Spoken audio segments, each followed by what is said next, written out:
You use a lot of oils that kind of help people promote healing, relaxation. Can you give me like a top three list that you use to kind of get that parasympathetic nervous response activated? Yeah, and I just want to back up the reason I Yeah. found oils.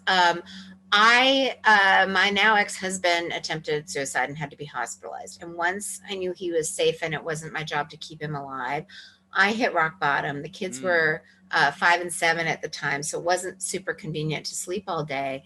And I knew enough. I knew it was my adrenals. I kept trying to ingest remedies to help the adrenals, and yeah. nothing was working. Right. A friend brought over oils, and I kind of made up a blend that I topically applied for the adrenals, and it worked right away. And what I didn't realize is chronic cortisol leads to inflammation of the gut. So my gut was so damaged that nothing I was taking, like ingesting, was really getting absorbed and assimilated. So that's how I got into oils, because I realized, oh, even if your gut is really messed up, you can still smell things. You can still, we know that like nicotine patches or hormone creams go in through the skin. So that's why I got started in oils. And then I started realizing, because I'd been in clinical practice, all the blind spots. If someone's deficient in vitamin B, that's easy. You can supplement with Right. vitamin B. If they're stuck in parasympathetic or stuck Right. in sympathetic, that was hard.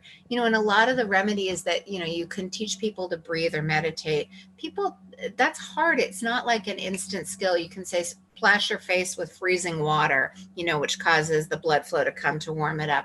People don't like that either. It's uncomfortable. They didn't like gagging themselves with a tongue depressor. But what I realized, because the anatomy of the vagus nerve, as you said, it starts at the back of the head and then it splits and winds around both sides. And it's actually most accessible and the thickest kind of right here. Like if you touch behind Oh, your yeah. earlobe on your mastoid bone, it's like the width of a piano chord there, and it's Oh, wow. smaller in other places. So that's why they actually do this kind of surgery. It's a little bit like a pacemaker surgery.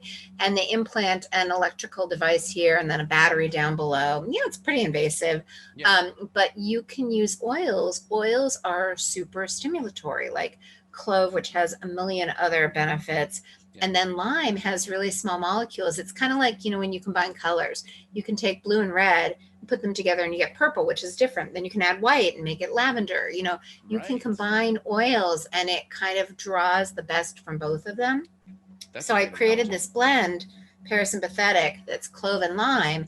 And Ooh. what's super cool is, you might not be able to deep breathe. You might struggle with meditation and fall asleep, but you can dab a little thing right here. You can carry this in your purse. This is a really easy thing to comply with.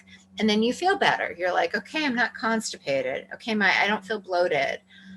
Okay, I feel a little bit like calmer and less anxious. And as you know, like the supplements that people know help Yeah. them, like they feel less tired, they're really good at Yeah. compliance. Once you figure out this is working for me, you're all in.